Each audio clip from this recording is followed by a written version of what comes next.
우린 지금 미가서를 계속해서 강해해 나가고 있습니다. 그리고 이제 6장까지 올라왔죠. 이 말씀해 보면 이스라엘 백성들은요, 다른 것을 몰라도 하나님이 살아계신 것은 분명히 알고 있는 하나님의 선민들이었습니다. 그것은 자타가 공인하는 그런 부분들이었습니다. 그런데 문제가 무엇입니까? 그것은 이스라엘 백성이 어떻게 해야 하나님께서 자기들을 사랑하시게 할 수 있는지를 제대로 몰랐다는 것입니다. 어떻게 하면 하나님 나를 사랑하실까? 어떻게 해야 되지? 이겁니다. 그래서 그들이 생각하지요. 야, 우리가 말이다, 많은 재물을 하나님께 바치거나 특별한 것을 바치면 하나님의 사랑을 받을지 알 수 있지 않냐? 그렇게 생각을 한 것입니다. 그것이 오늘 6절과 7절의 말씀입니다. 6절에 보니까 이렇게 말씀합니다. 내가 무엇을 가지고 여호와 앞에 나가며 높으신 하나님께 경배할까? 내가 분제물로 1년 된 송아지를 가지고 그 앞에 나갈까? 그렇게 말합니다. 그리고 7절에서는 이어서 이렇게 말합니다. 7절 말씀 같이 읽어보겠습니다. 여호와께서 천천의 수양이나 만만의 강물 같은 기름을 기뻐하실까? 내 허물을 위하여 내 마다들을 내 영혼의 죄로 말미암아 내 몸에 열매를 드릴까?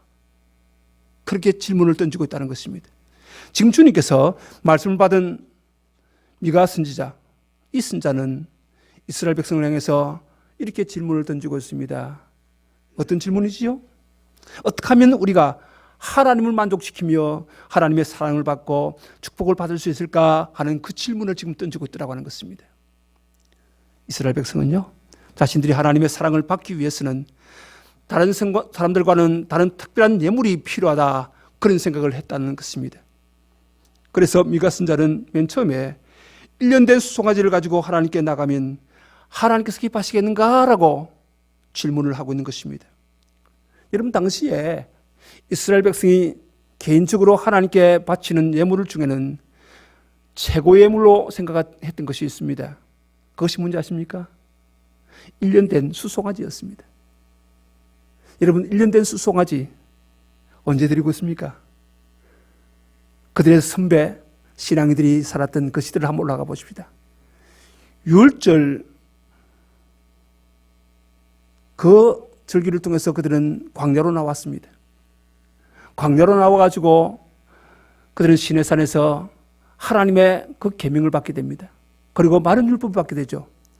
그 율법 속에 보면 하나님께서 1년 된 송아지에 대해서 운운하고 계시는 것을 우리가 알고 있습니다.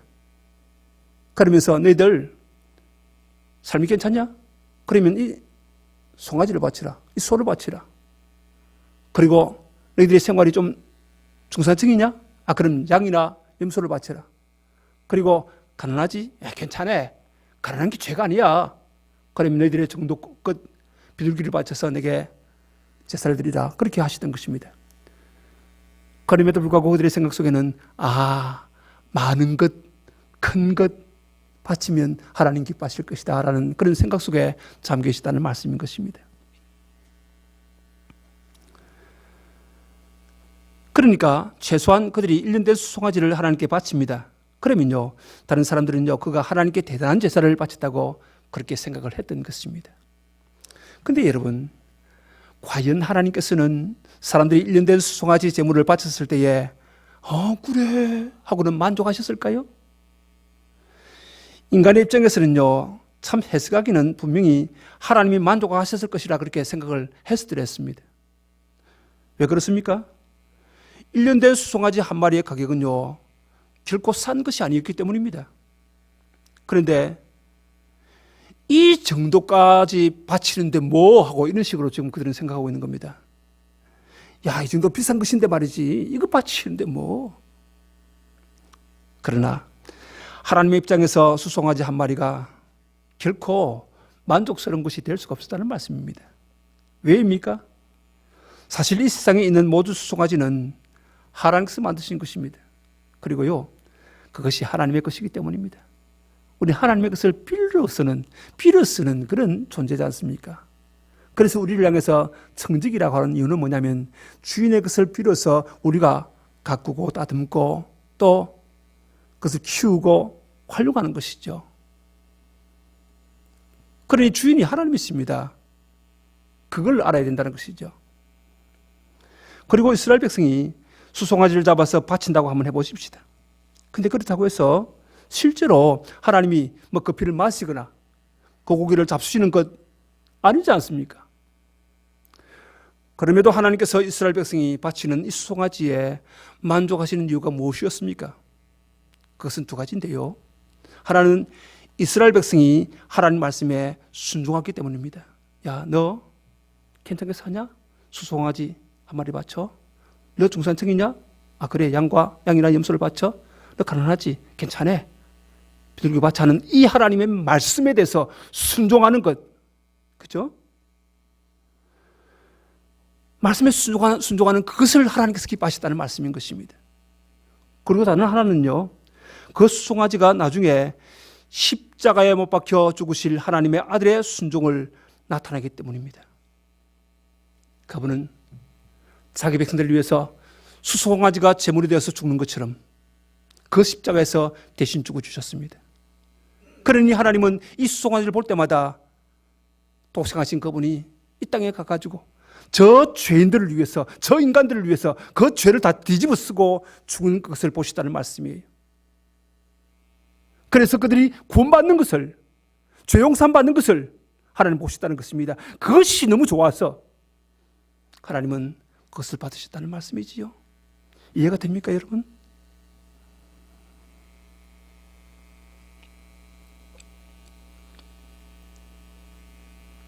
그래서 우리가 하나님을 만족시킬 수 있는 유일한 방법은요, 하나님 말씀에 순종하는 것이지 많은 재물이 아닌 것입니다. 만약 이스라엘 백성이 재물로 하나님을 만족시킬 수 있다고 한다면 어떻게 하면 됩니까? 더 많은 재물 바치면 되지요. 여러분, 더 많은 재물 얼마까지 바쳐야 됩니까? 더 많은 게 얼마나, 그 수의 개념이 얼마나 되겠느냐 하는 그 말입니다. 그 많은 것이라고 하는 것에 대해서 우리가 만족할 만큼 많은 것을 드릴 수가 있겠느냐는 그 말입니다. 그렇지 않습니까? 그러기 위해서 미가 선자는 이스라엘 백성들에게 다시 질문을 던지고 있습니다. 7절입니다. 7절에 보니까 앞부분에 이렇게 말합니다. 여호와께서 천천의 수양이나 만만의 강물 같은 기름을 기뻐하실까? 이렇게 묻고 있습니다. 여러분, 여기서 천천의 수양은요, 1000마리 곱하기 1000입니다. 그럼 얼마나 됩니까? 1000마리 곱하기 1000. 100만 마리입니다. 100만 마리. 이야, 100만 마리. 여러분, 상상이 가십니까? 100만 마리의 숫자의 양. 여러분, 이스라엘 왕 중에서 100만 마리의 양을 하나님께 바친 왕이 있습니까? 아무도 없습니다. 솔로몬 왕도요, 하나님께 수십만 마리 양을 바쳤을지는 모르겠지만은 아마 100만 마리는 채우지를 못했을 것입니다. 말이 100만 마리지. 그리고 여기에요, 만만의 강물 같은 기름이라고 말하고 있는데, 이 만만 같은 강물 같은 기름은요,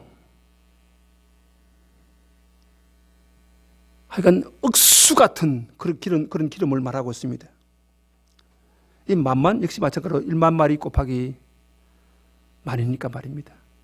여러분, 1만 마리 곱하기 만은 얼마나 됩니까? 1억 말입니다. 1억. 1억 마리의 양이나 소를 잡아서 그 기름을 하나님께 바치면 하나님께서 만족하실까 하는 이런 말입니다. 여러분, 요즘 현대인들은 짐승의 배에 있는 기름을 참 싫어하죠. 그래서 어떤 분들은 일부러 기름을 싹 빼가지고, 그죠? 빼가지고 고기만 탁 먹는 분들이 계세요. 그런데 그 기름 발라놓으면 얼마나 맛있습니까? 그러지 않습니까? 이글이글 타오르는 그 고기, 그 옆에 붙어 있는 이 기름, 맛을 갖다가 더하지 않습니까? 생각만 해도 막 침이 안 넘어갑니까? 그죠? 그럼에도 불구하고 막 그런 분들이 있어요.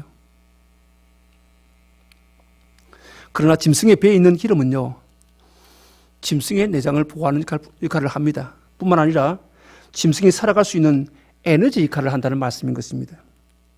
그래서 여러분 보십시오. 기름의 배가 좀 있는 사람들이 좀 힘이 세요. 그리고 어떤 일을 하더라도요, 끈기 있게 오래 할 수 있는 사람이, 또 기름이 조금 채인 사람들이 오래 할 수 있습니다. 이 기름이 안 채인 사람들은 열심히 하는데 하다가 빨리 지치고 지치는 것을 우리가 보게 되지 않습니까? 짐승도 마찬가지입니다. 기름이 깔려있는 그런 짐승요. 그 기름이 그 짐승의 에너지 역할을 한다는 이 사실을 우리가 좀 알아야 할 필요가 있다는 것입니다. 그래서 옛날 이스라엘 백성은요, 배에 있는 기름을 짐승이나 사람의 감정을 나타내는 것으로 그렇게 생각을 했었더랬습니다. 그래서 어떤 사람이 노래를 부르면요, 애간장을 태우듯이 노래를 부른다 그렇게 말하지 않습니까? 그죠? TV조선 보니까 그 노래 부르는 대회, 그 뭐라고 해야 합니까? 별로 관심이 없어서. 근데 그게 굉장히 인기가 있었다고 그러네요. 그 노래 부르는 거 한번 제가 들어봤습니다. 진짜, 와, 저 사람 노래 부르는 게 애간장을 갖다가 끓게 만드는 그런 노래를 부르는구나. 호소력 있는 노래 말입니다. 그래서, 사람들이 저렇게 환호하는 이유가 이게 있구나 하는 것을 깨닫게 되었습니다. 여러분, 사람이 속을 태울 때 속에 있는 기름이 탄다고 그렇게 생각을 하지 않습니까?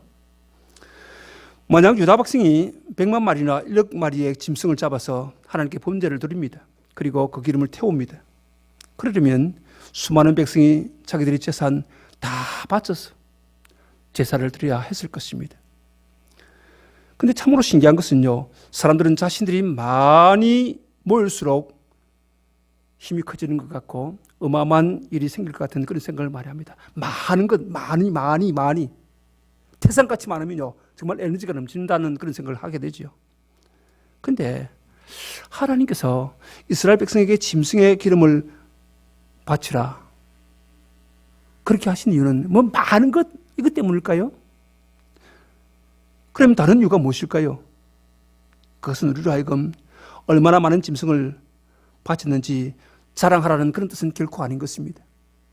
오히려 우리는요, 지언자가 얼마나 우리의 마음을 상하게 하고 얼마나 하나님의 마음을 상하게 했는지를 알아라는 그런 의미가 이 속에 담겨져 있다는 것입니다. 그리고 그 상한 마음을 하나님께 바치라는 그런 의미로서 이 말씀을 전해주고 있다는 것이죠. 사실 많은 사람이 하나님 앞에 모여서 예배드리는 것이 하나님을 기쁘시게 합니다. 그러나 신앙이 침체가 되면요, 하나님을 사랑하는 마음이 사라지면요, 사람들이 하나님 앞에 모일 생각을 잘 하지 않습니다. 제사장이나 선지자가 아무리 함께 모여서 하나님께 예배를 드리자고 그렇게 외쳐도요, 사람들은 듣는 둥 마는 둥 그렇게 해버린다는 것입니다. 별로 관심이 없어요.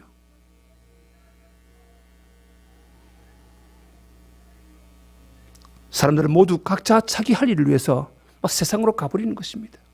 그래요. 여러분, 그런 예배가 보여주는 것이 무엇입니까? 하나님께서 업신당하는 것입니다. 업신여김을 당하는 것이에요. 사람들이 하나님을 우습게 생각하는 것이라는 말씀인 것입니다. 왜 그렇습니까? 하나님께서는 예배에 대한 지대한 관심이 있기 때문입니다. 그러나 여러분, 하나님 앞에 구름같이 많은 사람들이 모였음에도 불구하고 전혀 하나님께 기쁨이 되지 않을 때가 있다는 것을 여러분 아십니까? 그것은요, 사람들이 진정으로 하나님 말씀에 순종하기 위해서 모인 것이 아니라 스스로의 종교적인 만족을 위해서 모였을 때인 것입니다. 이럴 때에 주님 앞에서는 전혀 기쁨이 되지 못한다는 말씀입니다. 그런데 우리는 이것이 잘 이해가 되지 않습니다. 그래서 묻습니다. 아니, 왜? 사람들이 많이 모였다는 것 자체가 하나님의 은혜를 사모하는 것 아닌가요? 라고 우리는 질문합니다. 물론 사람들이 많이 모여서 예배를 드리는 것이 하나님의 은혜를 사모하는 것은 틀림없습니다만은, 그럼에도 불구하고 우리 인간은 그 가운데 교묘하게 자기 만족을 추구하려고 하는 그런 모습이 있다는 것입니다. 그것이 무엇입니까? 살아계신 하나님 그분을 신뢰하기보다는 오히려 많이 모였다고 하는 이 인간들 자신이나 혹은 거창한 예배 의식을 더 믿는다는 것입니다. 그러니까 정말 우리가 바라보고 사모하고 들어야 할 하나님 말씀보다도 우리가 모였다는 이거 운집했다는 이것을 더 높이고 말입니다. 그리고 우리가 지금 드리고 있는 거창한 예배, 잘 짜여진 예배, 이것을 더 믿고 있다는 말씀인 것입니다. 그러면 안 된다는 그 말씀이에요. 그런데 미가 선자는 여기서 한 걸음 더 나아가고 있습니다. 그리고는 우리가 하나님의 사랑과 관심을 얻기 위해서 송아지 제사나 천천의 양이나 만만의 기름이 아니고 자기 아들을 하나님께 바치면 어떻게 했느냐고 그렇게 물어보고 있습니다. 그러면 하나님께서 그 제사를 기뻐하시지 않겠느냐 그렇게 질문을 하고 있는 것입니다. 여러분, 우리 인간들에게 있어서, 우리 사람들에게 있어서 가장 소중한 것이 무엇입니까? 자녀입니다. 여러분, 자녀보다 더 소중한 것이 있습니까? 없습니다. 그렇기 때문에 부모들은 자녀를 위해서 온갖 희생을 다하는 겁니다. 어쩌면 목숨까지도 이 자녀를 위해서 바치는 분도 많이 있지 않습니까? 그러니까 자녀보다 더 귀한 것이 무엇이 있느냐는 그 말입니다. 그런데요, 옛날에는 신의 응답을 받아내기 위해서는 자기 자식을 죽여서 신에게 제물을 바치기도 했습니다. 특히 이방인들 가운데 종이나 포로 혹은 자기 자식을 제물로 바치는 일이 적지 않게 있었던 것은 우리는 말씀을 통해서도 충분히 볼 수가 있는 부분들입니다. 그런데 그렇게 사람을 잡아 신에게 제사를 지내는 나라들 한번 보십시오. 하나같이 망했습니다. 모두 망해버렸습니다. 사람들은 그리스도 문명의 발상지로 볼 수 있는 크레탈이라고 하는 그런 곳, 혹은 도로나 카르타고 같은 그런 데 있지 않습니까? 그 나라가 왜 갑자기 확 망해버렸는지 역사학자들도 잘 이해를 못합니다. 왜 이렇게 망했을까? 근데 이런 나라들의 공통점이 뭔지 아십니까? 모두 사람을 잡아서 신에게 제사를 많이 드렸다는 사실입니다. 그러니까 하나님께서는 절대로 사람을 죽여서 바치는 것을 기뻐하지 아니하신다는 것이죠. 오히려 긍휼히 미워하시고 오히려 실증을 내신다는 말씀인 것입니다. 왜요? 사람이 누굽니까? 하나님의 모양과 형상을 따라서 지음받은 자들 아닙니까? 얼마나 고귀합니까? 이 고귀한 존재를 그렇게 해버리니까 하나님 싫어하시는 거죠.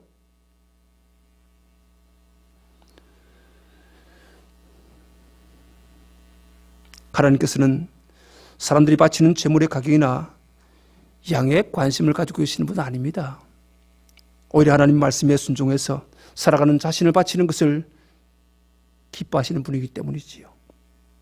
그래서 우리가 하나님께서 기뻐하실 것이라는 그런 생각하는 것과 실제로 하나님이 기뻐하시는 그것에는 많은 차이가 있다는 사실입니다.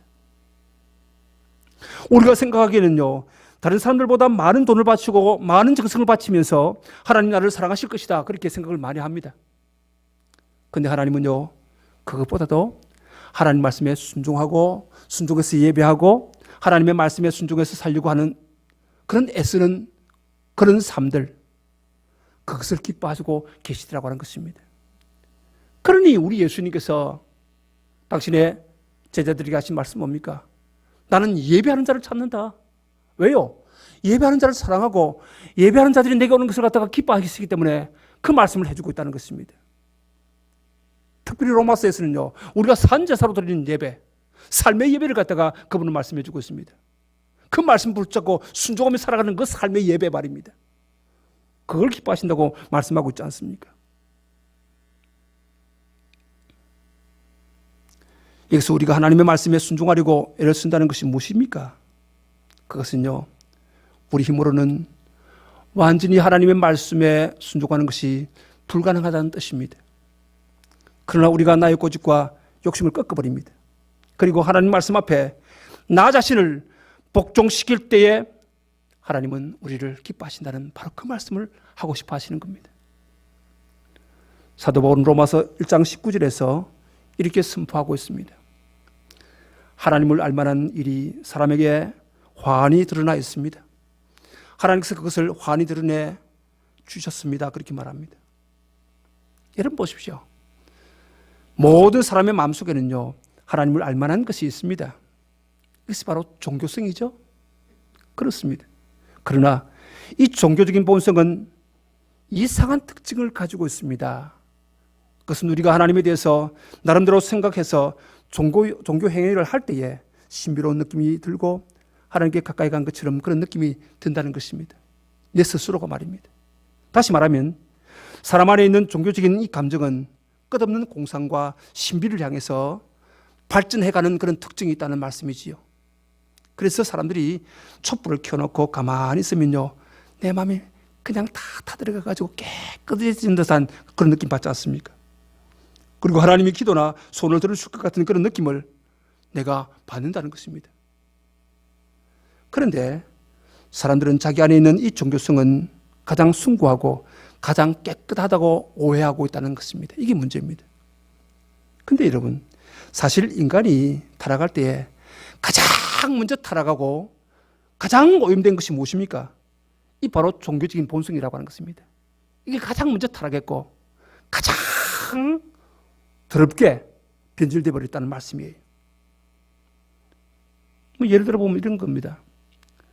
이 사람들은요, 탑이나 신상을 만들어서 절을 하면서 그것이 돌이나 쇠라는 것을 알지만은 그것을 향한 자신의 정성은 순수하고 고상하다, 그런 생각을 가집니다. 그래서 얼마든지 많이 돌려고 합니다. 참 하기 힘든 그런 도리를 시킵니다. 그러나 그 모든 것은요, 사람의 타락한 상상력과 타락한 감정에서 나온 것입니다. 그런 상상의 산물이 아무리 우리에게 유익을 준다 할지라도 그것은 결코 하나님이 주시는 것은 아님을 알아야 합니다. 하나님과 우리를 연결할 수 있는 것은요, 오직 하나밖에 없습니다. 하나님 말씀, 이 성경밖에 없습니다. 우리 인간의 종교적인 본성이 가장 바르게 사용되는 것은요, 이 하나님 말씀을 듣고 그 말씀을 믿는 것입니다. 이게 중요합니다. 그런데 이 믿음이 어디서 옵니까? 믿음은 들음에서 나며 들으면 하나님 말씀으로 말미암다고 우리에게 약속하고 있지 않습니까? 그러나 사람들은요, 하나님 말씀을 듣는 것을 밋밋하고 재미없다고 말합니다. 그래서 시험 들면 항상 무엇에 시비를 거느냐면 말씀에 시비를 겁니다. 아니 목사님 어떻고 저떻고 그 말씀이 어떻고 저떻고, 다른 것은 걸 게 없거든요. 결국 어디로 찾아갑니까? 말씀에 태클 건다는 말씀인 것입니다. 이게 문제입니다. 이게.